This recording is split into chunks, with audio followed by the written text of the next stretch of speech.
নমস্কার, আকাশবাণী কলকাতা খবর দর্শক জানাবো আজকের বিশেষ খবর। বাছাই করা খবরগুলো পেতে চ্যানেলটি সাবস্ক্রাইব করে পাশে থাকা বেল আইকনটি অল করে রাখুন। শুরুতে এলবিতে দোকানের বাইরে সিসি ক্যামেরা লাগানোর অনুরোধ পুলিশের। এশিয়ান চ্যাম্পিয়ন্স ট্রফি পুরুষদের হকিতে জাপানকে হারালো ভারত, স্কোর 5-1। আরজিকর কাণ্ড, পশ্চিম মেদিনীপুরের বেলদাতে আদিবাসী সংগঠনের প্রতিবাদ মিছিল। দক্ষিণ দমদমে ডেঙ্গুতে মৃত্যু এক নাবালকের। সিবিআই আধিকারিক সেজে বরাকপুরের বাসিন্দাকে প্রতারণার চেষ্টা, পুলিশের তৎপরতায় পাওয়া গেল টাকা। তমলুকের একটি হাসপাতালে কর্মীর ঝুলন্ত দেহ উদ্ধার, চাঞ্চল্য। বাংলার নামে বদনাম করা হচ্ছে মমতা বন্দ্যোপাধ্যায়। পুলিশ নিজেরা মার খেয়েছে তবুও কোনো অশান্তি হতে দেয়নি মমতা বন্দ্যোপাধ্যায়। পশ্চিম মেদিনীপুরের কেশিয়াড়িতে বিশেষ আচারে চলছে ষষ্ঠী পুজো। পুজোর বিষয়ে এখন থেকে সতর্কতা নেওয়ার নির্দেশ দিল মুখ্যমন্ত্রী। আরজিকর কাণ্ড, হাইকোর্টে জমা দেওয়া সিডিতে চালান রয়েছে, পরের শুনানিতে সুপ্রিম কোর্টে জমা দেবে জানালেন কপিল সিবাল। আরজিকর কাণ্ড, ডিএনএ নমুনা সংগ্রহ করার ক্ষেত্রে গাফিলতি, দাবি সিবিআইয়ের। আরজিকর কাণ্ড, তরুণী চিকিৎসকের ময়নাতদন্তে প্রভাব খাটান এক প্রভাবশালী পুলিশকর্তা, দাবি সিবিআইয়ের। আন্দোলনরত চিকিৎসকদের মঙ্গলবার বিকেলে 5টার মধ্যে কাজে যোগ দিতে নির্দেশ সুপ্রিম কোর্টের। মালদহের এক কলেজের 3তলা থেকে ঝাঁপ দিয়ে আত্মহত্যার চেষ্টা ছাত্রীর, ভর্তি হাসপাতালে। সোশ্যাল মিডিয়া থেকে নির্যাতিতা সব ছবি সরানোর নির্দেশ দিল সুপ্রিম কোর্ট। বিচারের দাবিতে মেদিনীপুরে চলছে গণস্বাক্ষর সংগ্রহের কাজ। চিকিৎসক তরুণীর ধর্ষণ ও খুন মামলায় কমপক্ষে 14 ঘণ্টা পর এফআইআর দায়ের করা হয়েছে, জানালো সুপ্রিম কোর্ট। পশ্চিম মেদিনীপুরের বেলদাতে প্রতিবাদ কর্মসূচি, কখন ময়নাতদন্ত করা হলো, কপিল সিবালকে প্রশ্ন সুপ্রিম কোর্টের। কুলটিতে সিআইএসএফের মারে যুবকের মৃত্যুর ঘটনায় তুমুল উত্তেজনা, রাজ্যকে নির্দেশ দিল সুপ্রিম কোর্ট। 17ই সেপ্টেম্বর সিবিআইকে ফের স্ট্যাটাস রিপোর্ট জমা দেওয়ার নির্দেশ। হায়দ্রাবাদে প্রধানমন্ত্রী নরেন্দ্র মোদীর সঙ্গে দেখা করলেন সৌদি যুবরাজ শেখ খালেদ বিন মোহাম্মদ। চিকিৎসকদের একাংশ কাজে না ফেরায় 23 জনের মৃত্যু হয়েছে, সুপ্রিম কোর্টে জানালো রাজ্য স্বাস্থ্য দপ্তর। সুপ্রিম কোর্টে স্ট্যাটাস রিপোর্ট জমা দিল রাজ্য। কানপুরের রেললাইনের ওপর গ্যাস সিলিন্ডার, ট্রেন দুর্ঘটনা ঘটানোর চেষ্টা বলে অভিযোগ। জম্মু কাশ্মীরের নৌসেনা সেক্টরে নিকেশ জঙ্গিদের থেকে বিপুল পরিমাণে অস্ত্র উদ্ধার করল সেনা। শেয়ার বাজার সপ্তাহের শুরুতে ফের লাল জোনে বাজার, 48 পয়েন্ট নামল সেন্সেক্স। বাইরাইচে নেকড়ে আতঙ্ক, সোমবারেও ড্রোনের মাধ্যমে চলছে 2 মানুষখোকোর সন্ধান। আরজিকর আরিফ হাসান নামে এক পিজিটি পড়ুয়ার ঘর ভাঙচুরের অভিযোগ। কুলটি শ্বেত গ্রোথ কারখানায় 2 যুবকের বিরুদ্ধে চুরির চেষ্টার অভিযোগ, বেধড়ক মারধরে মৃত্যু।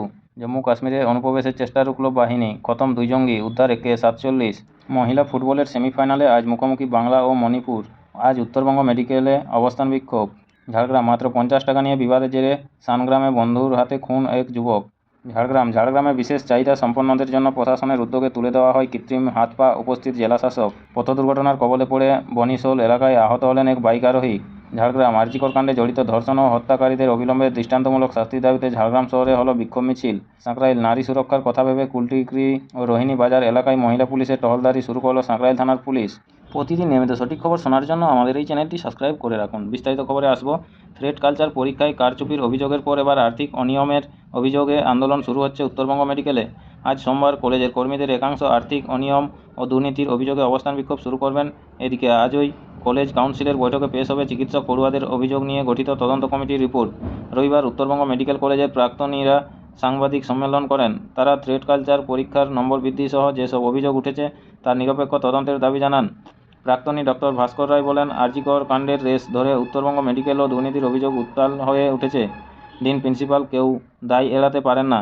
সাধারণ মানুষের কাছে চিকিৎসক ও চিকিৎসা শিক্ষা নিয়ে ভুল বার্তা যাচ্ছে, এর নিরপেক্ষ তদন্ত হওয়া উচিত।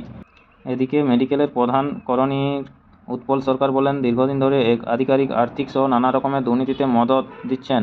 স্থায়ী কর্মীদের একাংশ চুক্তিভিত্তিক কর্মীদের হুমকি, মানসিক যন্ত্রণার মধ্যে কাজ করতে হচ্ছে, তাই সোমবার অবস্থান বিক্ষোভে বসব। রবিবার কলেজ ছুটি থাকায় প্রিন্সিপাল ডক্টর ইন্দ্রজিৎ সাহাকে অফিসে পাওয়া যায়নি। টেলিফোনে যোগাযোগ করে উত্তর মেলেনি, মেসেজ করা হলেও উত্তর আসেনি। মহিলা ফুটবলের সেমিফাইনালে আজ মুখোমুখি হবে বাংলা ও মণিপুর। অল ইন্ডিয়া ফুটবল ফেডারেশনের উদ্যোগে সাব জুনিয়র মহিলা ন্যাশনাল ফুটবল চ্যাম্পিয়নশিপের লিগ পর্বের খেলা শনিবার শেষ হয়েছে। বহরমপুর স্টেডিয়াম মাঠে জেলা ক্রীড়া সংস্থা এই খেলার আয়োজন করে। গ্রুপ এ ও গ্রুপ সি থেকে বাংলা ও মণিপুর সেমিফাইনালে উঠে এসেছে। মালদায় আয়োজিত লিগের গ্রুপ বি ও গ্রুপ ডির সেমিফাইনালে উঠছে ঝাড়খণ্ড ও বিহার। সোমবার দুপুর 2:30টায় বহরমপুর স্টেডিয়াম মাঠে মণিপুর ও বাংলার দল মুখোমুখি হবে। দুটি দলই লিগ পর্যায়ে 3টি করে ম্যাচে জয়ী হয়েছে। দুটি দলেরই 9 পয়েন্ট রয়েছে। একই দিনে মালদায় এই চ্যাম্পিয়নশিপের অপর সেমিফাইনালে খেলবে ঝাড়খণ্ড ও বিহারের মহিলা টিম। সোমবারের সেমিফাইনাল ম্যাচ দেখতে প্রচুর মানুষ ভিড় জমাবেন বলে জেলা ক্রীড়া সংস্থা মনে করছে। 2রা সেপ্টেম্বর বহরমপুর স্টেডিয়াম মাঠে এই প্রতিযোগিতা শুরু হয়েছে। বাংলা, মিজোরাম, মণিপুর, আসাম, দিল্লি, তামিলনাড়ু, হরিয়ানা ও দিল্লি 8টি মহিলা ফুটবল দল অংশ নিয়েছিল। সোমবার সেমিফাইনালে বহরমপুর স্টেডিয়াম মাঠে বাংলার হয়ে সমর্থকরা গলা ফাটাবে। আপনাদের সকলকেই বলা হচ্ছে, যারা নিয়মিত খবর শুনতে চান আমাদের চ্যানেলটি সাবস্ক্রাইব করে রাখুন। ফিরে আসবো খবরে। কুলটি সেল গ্রোথ কারখানায় 2 যুবক চুরি করতে ঢোকে বলে দাবি।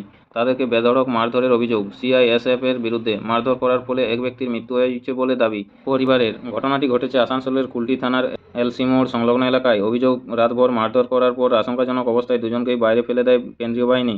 সোমবার সকালে এই দুজনকে পড়ে থাকতে দেখে পুলিশকে খবর দেয় স্থানীয় বাসিন্দারা। ঘটনার প্রতিবাদে কুলটি সেল গ্রোথ কারখানায় গেটের সামনে বিক্ষোভ স্থানীয়দের। উত্তরপ্রদেশের কানপুরে রেল ট্র্যাকের উপর গ্যাস সিলিন্ডার রাখার অভিযোগ উঠল দুষ্কৃতীদের বিরুদ্ধে। এভাবে গ্যাস সিলিন্ডার রেখে কালিন্দী এক্সপ্রেসে নাশকতার ছক ছিল বলে দাবি করা হচ্ছে। সোমবারেও হালকা থেকে মাঝারি বৃষ্টিপাতের সাক্ষী থাকতে পারে শহর কলকাতা, তবে রোদের তাপে পড়ার সম্ভাবনাও রয়েছে পুরোপুরি। সকালের দিকে কিছু অংশে আকাশ থাকতে পারে মেঘাচ্ছন্ন। দিনের সর্বোচ্চ ও সর্বনিম্ন তাপমাত্রা হতে চলেছে যথাক্রমে 33 ডিগ্রি ও 28 ডিগ্রি সেলসিয়াস, যা কিনা গতকালের থেকে সামান্য কম। সুপ্রিম কোর্টের প্রধান বিচারপতি ডিওয়াই চন্দ্রচূড় জানান, একটি সিসিটিভি ফুটেজ দেখা যাচ্ছে অভিযুক্ত সঞ্জয় রায় সেমিনার রুমে ঢুকছে ও সেখান থেকে বেরোচ্ছে। আরজিকর কাণ্ড, ফের ফরেনসিক পরীক্ষা করবে সিবিআই। সুপ্রিম কোর্টে সিবিআই জানালো নয়া তথ্য। ঘটনার বিভিন্ন জিনিসের ফের ফরেনসিক পরীক্ষা করবে সিবিআই। এই পরীক্ষা করা হবে এইমস ও অন্য কেন্দ্রীয় ল্যাব থেকে। 17 সেপ্টেম্বর সেই স্ট্যাটাস রিপোর্ট জমা দেওয়ার নির্দেশ দিল সুপ্রিম কোর্ট। রাজ্য সরকারকে আরজিকর হাসপাতালের আশেপাশে সিআইএসএফ কর্মীদের থাকার ব্যবস্থা করতে নির্দেশ দিল সুপ্রিম কোর্ট। পাশাপাশি আজ রাত 9টার মধ্যে প্রয়োজনীয় গেজেট সরবরাহ করার নির্দেশও দেওয়া হয়েছে। সিবিআইয়ের আইনজীবী তুষার মেহতা দাবি করেছিলেন, রাজ্য সরকার সিবিআইএসএফ কর্মীদের দূরে থাকার ব্যবস্থা করছে। তবে পরিপ্রেক্ষিতেই এই নির্দেশ সুপ্রিম কোর্টের। খবর শুনছেন M2D নিউজ চ্যানেল থেকে। প্রতিদিন নিয়মিত সঠিক খবর শোনার জন্য আমাদের এই চ্যানেলটি সাবস্ক্রাইব করে রাখুন। ফিরে আসবো খবরে। আজ সোমবার পূর্ব মেদিনীপুরের তমলুকের একটি হাসপাতালে এক কর্মীর ঝুলন্ত দেহ উদ্ধারকে কেন্দ্র করে চাঞ্চল্য ছড়ালো। মৃত যুবকের নাম সাহেব দাস, বয়স 25। তার বাড়ি ময়না থানার বাগচা গ্রামে। তমলুকের দারিন্দা এলাকার ওই হাসপাতালের ওটি রুমে তার দেহ উদ্ধার করা হয়েছে। এই ঘটনার তদন্ত শুরু করছে পুলিশ। আপনাদের সকলকেই বলা হচ্ছে, যারা নিয়মিত সঠিক খবর শুনতে চান আমাদের চ্যানেলটি সাবস্ক্রাইব করে রাখুন। ফিরে আসবো খবরে। নজরে হরিয়ানা বিধানসভা নির্বাচন, তার আগেই 20 জন দলীয় প্রার্থীর নাম ঘোষণা করল আপ।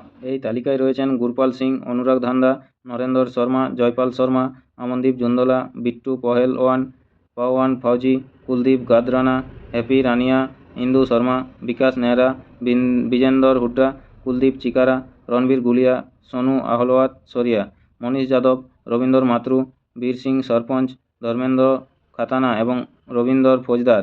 এনআরএস হাসপাতালের প্রাক্তন চিকিৎসক ছাত্রের বিরুদ্ধে ধর্ষণের অভিযোগকারিণী ঘোলার বাসিন্দা। তিনি প্রথমে খড়দহ থানার অভিযোগ দায়ের করেন, কিন্তু ঘটনাটি এন্টলি এলাকায় হওয়ার কলকাতা পুলিশকে মামলাটি হস্তান্তর করা হয়েছে।